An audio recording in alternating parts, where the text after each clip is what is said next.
Okay, so this video is about pitching projects, and specifically how you pitch an idea for an animated film. And of course, pitching is something that most animators do sooner or later. We all start off our careers working on other people's projects, and eventually we get to the point where we want to start making our own. And that's a good thing. That's part of your growth as a creative artist, and coming up with your own stories and pitching them is all part of your development. And the reason I've got a dartboard here with 3 darts in it is because a Hollywood producer once said to me that pitching an idea to a Hollywood studio was a little bit like taking aim at a dartboard on the other side of the room, a very long room, and hitting the bullseye. In other words, it's very, very difficult. So let's just set up a few rules about pitching and talk about what it is. Okay, so what's the perfect pitch? The perfect pitch, and this was defined by a friend of mine who works from the BBC, is he said a perfect pitch is one which is so enticing that no one can possibly turn you down. In other words, and the reason I got a $500 bill here is because at this point your pitch is so wonderful that the investors are leaping forward and stuffing your pockets with cash. The idea is that your pitch is so great that people say, wow, that's amazing. That's obviously, that's great. That's the perfect pitch, that we have to make this project. And so what is the perfect pitch? Well, obviously the perfect pitch has Brad Pitt in it, or some other A-list movie star. And this is, of course, one of the reasons why people in Hollywood are so nice to movie stars. It's not just because they're sucking up to movie stars. It's because if you're friends with movie stars, if movie stars like your project, then you will get your project made. And that's one of the most important reasons why you need to be nice to movie stars, and why people are nice to movie stars, because they can help you. They can get your stuff made. How do you ever get a project made? Well, if you can get Brad Pitt in it, your project is going to get made. So what a pitch really is it is throwing out a hook. And here's a sort of nice little strapline: to develop a concept which is so exciting and new that it fires the imagination of everyone who hears it. In other words, you pitch your idea and everyone goes, that's amazing, that's really cool. I can't believe that hasn't been done already, because it's so great. It's such a great idea. So who should you pitch to? And the answer is everyone. Test your ideas out. Even if you pitch to your mum, your friends, your dog, or maybe not to your dog. Well, actually, even to your dog, because at least practice. You'll get practice pitching it, even though you won't get much feedback. And of course, every time you practice it, you're going to get a little bit better. Walt Disney himself was famous for pitching his ideas to everyone. He would pitch stuff all the time. He would pitch it to journalists. He would pitch it to his colleagues, because he wanted to test it out. He wanted to see what people's reaction was. Is it a good idea? Do people go, oh yeah, that's really cool? Or do they go, yeah, not sure. I'm sort of not really excited about that. Now, studio executives, here's a picture of Michael Eisner, who ran Disney for 20 years. This is what they do all day, is they listen to pitches. They're typically not coming up with their own ideas. They're usually evaluating and sifting other people's. And as Michael Eisner says in one of the books on Disney, the Disney Wars, I think this comes from, this is a business based on 10 to 12 decisions a year. Nothing else comes close. And of course, that's exactly right. And what studio executives mostly do is they say no. That is mostly what you go in, or they say no, or you go into pitch at DreamWorks or Disney if you can get in the doors, which is difficult in itself. But if you do get in, they will say, most likely they will say no, or very commonly they will say, oh, let me stop you there. We've already heard one of those. Or we've got one of those in development. Or, in other words, it's very tough to find truly original material that gets people really excited. So how do we know if your idea is any good? And the answer is you want to test it out. And you want to spitball it. I don't know where this phrase spitball comes from. It's obviously an American term. But a spitball session is where you're kicking ideas around. And maybe it's kind of beer and pizza with your friend, or you're getting ideas, you're kind of kicking them around, you're testing them on people. Testing your ideas and making them better is part of what it's all about. Now, do you need to worry about copyright? And the answer is no. And the key thing you need to know about copyright is that you automatically own it. As soon as you create an idea, once you write it down, you own the copyright. Go and watch our copyright video for more details on this, but basically as soon as you write it, even if it's on a scrap of paper or the back of an envelope or the back of a napkin or a menu at the Ivy, you own the idea. It is automatically yours. So you're going to have to get your idea out there. Don't worry too much about copyright. There is, of course, a risk that people will steal your idea, but that's a risk you're going to have to take. But your idea is absolutely guaranteed to fail if you never, ever tell anyone. So you've got to get it out there. That's just a risk you have to take. Now, how do you get help when you've got no development money? Obviously, we can all of us make a great movie if we've got $150 million, but the chances are nobody's going to give it to us. So you're going to have to get your friends to help. You've got to get people to do artwork for you. You've got to get writer friends to help you out. You've got to put the whole thing together, and you've got to develop it. And this is the first stage of film production. Is called development. Now, something you ought to know about is Cartoon Movie, and this is an annual forum in Europe. It's actually in Lyon, and it takes place, the next one is in March 2014. It takes place in Lyon. You have to apply in November, and you can go as a project in concept. And if you go in concept, you basically go with an idea and you pitch your idea, and you have investors and distributors and sales agents and co-producing partners and all kinds of people listening to your idea. And it's a great way to test out your material. There is a similar forum for TV series. It's called Cartoon Forum. That one takes place in Hungary.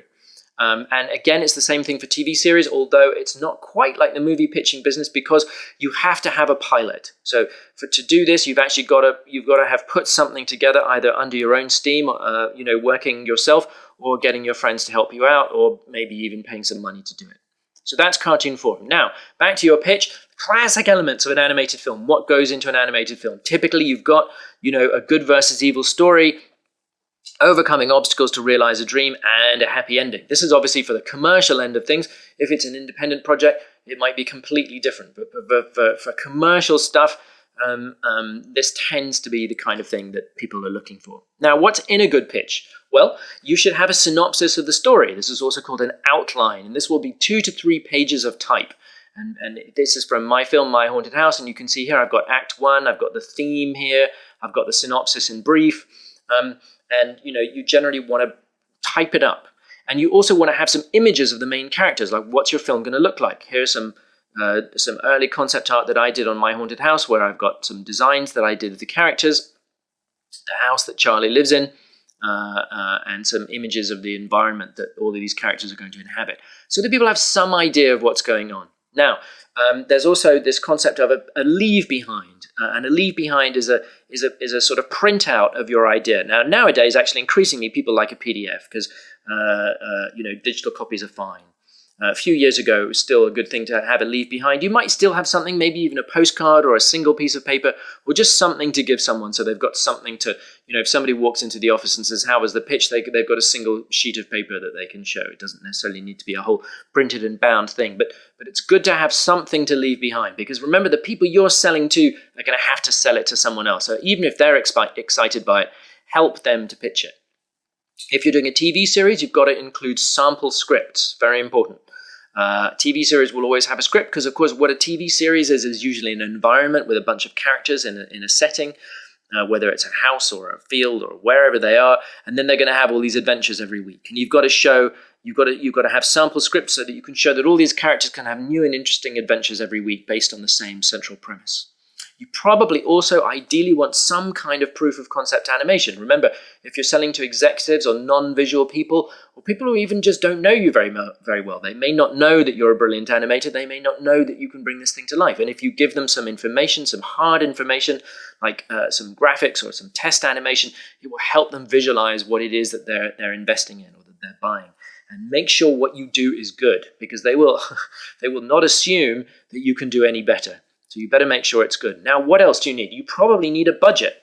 Well, maybe not quite yet. If you're just pitching in concept, you might not need a budget. But at some point, and quite early on, you're going to need some idea of a budget. And to do that, you're going to need a producer. And the reason you need this is people will not take you seriously unless you have seriously considered what it actually costs to put your project together. Because it's all very well to have a great idea, but out there in the real world, we actually have to make these ideas, and that costs money. So you will at some point need a budget. Now, another thing which I highly recommend you get is a one-sheet. Now, this is basically a movie poster with a tagline. And Pixar are really, really good at this. They're really, really good at lots of things. So that's kind of a redundant thing to say. But one of the things they are absolutely brilliant at is brilliant one-sheets. And here's a one-sheet. Here's Ratatouille. He's dying to become a chef. It tells you the story of the picture in one image. Here's another great one-sheet from Scooby-Doo. It wasn't such a great movie, but it's a great one-sheet. Tells you the story of the movie. They're all terrified kids. Be afraid. Be kind of afraid. Great tagline. I wish I could take that from My Haunted House. Here's another one. Every ant has his day, and there's the poster for ants, and you can see Z there on his little anthill in Central Park. Great idea. Really good. So you should have a one-sheet. Now, how long should your pitch take? Well, I would say a minimum, well, actually, it could be even less than 2 minutes. Never more than 10, possibly 5 minutes. And of course, don't forget, you've got to have the famous elevator pitch. What is the elevator pitch? The elevator pitch is the idea that you're at DreamWorks, you get into the elevator with Jeffrey Katzenberg, you say, hey, Jeffrey, how's it going? And you say, hey, what's going on? And you say, well, actually, funnily enough, I've got this great idea for you. And you've now got 3 floors in the elevator, and you've got to give him that idea so that by the time he gets out of the elevator, he doesn't think, oh, it's just another pain in the ass person who's pitching me stuff. But wow, that was actually kind of a cool idea. And then he says, oh, okay, great, come and see my people. So you're actually going to have a number of different pitches, from very, very short, which is just a kind of, a couple of sentences that encapsulate your idea, to maybe a longer pitch that might be 5 to 10 minutes long, maybe 5 really, 10 is too long, that has maybe some images to show and other cool stuff so that you get people excited. What is a high concept pitch? You will hear this concept in Hollywood all the time, the high concept pitch. And this is a pitch that can be summarized briefly and also creates an exciting and novel scenario. This is closely related to the elevator pitch. And the reason I've got snakes on a plane here is because that movie was going to be called something different, Terror at 30,000 feet or something like that. But they called it Snakes on a Plane because that was the pitch. Somebody sat there in an office in Burbank and said, what's this movie? It's Snakes on a Plane. And that was the pitch. That was the kind of high concept pitch. And that actually ended up being, in a kind of self-ironic reference, that ended up being the actual name of the movie itself. Now, Pixar, again, are very good at this, has so many things, and they have, in animation, we're often in the world of what if. So in this case, what if the toys in the closet came alive when the kid left the room? Or, for example, in Monsters, Inc., what if there really were monsters living in the closet?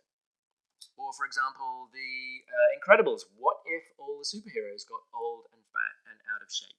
And you can do this with loads of animated films. The Iron Giant, which is a movie I was lucky enough to work on, with the wonderful Brad Bird. What if a little kid had his very own giant robot? What if we made Hamlet with lions? Another movie I was lucky enough to work on. What if an elephant could fly? What if we set Treasure Island in space? What if the actors on Star Trek actually had to pilot a real starship? This is an incredibly underrated film. I don't know if you've seen Galaxy Quest. It's a really great movie. It's really, really funny. The idea is that the actors from the movie actually have to go off and do this stuff in real life. Here's another way of looking at pictures. This was from a studio executive over at Fox when I was working at Blue Sky Animation.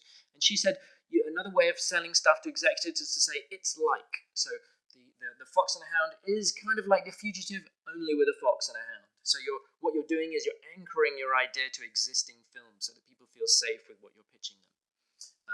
The Ice Age is kind of like 3 Men and a Baby, only with a mammoth, a tiger, and a sloth. Now, some rules of pitching. If you pitch to someone and they say no, do they own your pitch? No, they do not.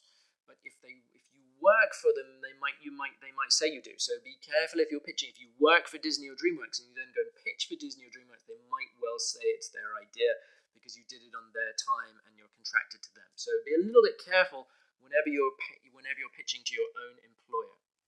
Now, what's the difference between Hollywood films and independent film? We talked a little bit about this earlier because I was saying that Hollywood films tend to have happy endings, and the hero has a challenge, the famous hero's journey, and all that kind of good stuff. Now, independent films tend to be very different. Independent films can be anything, really anything. It can be your relationship with your mother, or it could be stuff that makes us feel awkward. But don't forget that the Hollywood films are the way they are for a reason, and that's because that's what people tend to like to go to pay to go and see. Hollywood films are successful because people like being entertained, they like light entertainment. Films that tell us bad stuff or scary stuff or frightening stuff often don't do so well because they make us feel uncomfortable and we maybe don't want to pay tickets to go and see that. Here's some things to avoid. Avoid having too many characters in a film. Typically a sort of successful Hollywood film has about 5 main characters and a maximum of 6. And the reason I've got all of these characters here, this was from a cartoon strip that I was trying to sell a couple of years ago called The Movie Moguls, and I had all these characters in, and I kind of went mad with the characters because I'd met so many different kind of people in Hollywood that I had all of these characters in the strip, and it kind of got a little bit out of hand. And I remember at some point thinking, wow, I've broken my own rule. I've just got an insane number of characters here. Now, genre. Incredibly important to know what your genre is. There are so many genres out there. There are romantic comedies, there are high adventures, there are family dramas, there are actions, there's special effects thrillers, there are horrors, there are farces, and there are all kinds of other. Animation is a genre all of its own. But you've got to know what your genre is. And of course, you can blend them. You can have a high adventure animation, you can have a kind of horror thriller. You can mix stuff up a bit, but not too much. You've got to know what it is that you're making, and because people ultimately when you pitch to Hollywood executives, ultimately what they want to know is, who is this film for? What is the audience? You've got to imagine who's going to be out there in the audience. And sometimes people will say, well, in fact, often people will say, well, it's for everyone. But actually, that's kind of not true. As Jerry Seinfeld said, there's no such thing as entertainment for the whole family. And he's absolutely right. What pleases the little kids is not going to be the same as what pleases dad or indeed grandma. People like different things. Now, Pixar, for example, are very, very good at making films that have great crossover appeal, as it's called in Hollywood. So they cross over audiences. That's very difficult to achieve. And primarily, even though it annoys the guys at Pixar, their films are primarily aimed at kids. Don't say that to the Pixar guys because they get really upset if you're saying that. But most of the rest of us think of Pixar movies as being really good movies for kids, which adults can also enjoy. And that's what you want to know is, who are you aiming it for? Who is your movie for? Who is your audience? And who's going to go and show up? Because if you don't know who that is, then it's very hard to create a good pitch. So, okay, so there are those are the basics of pitching. Enjoy. The most important thing, of course, of all, is really to have a great idea and then develop it and take it somewhere. And that usually takes a lot of hard graft. So good luck.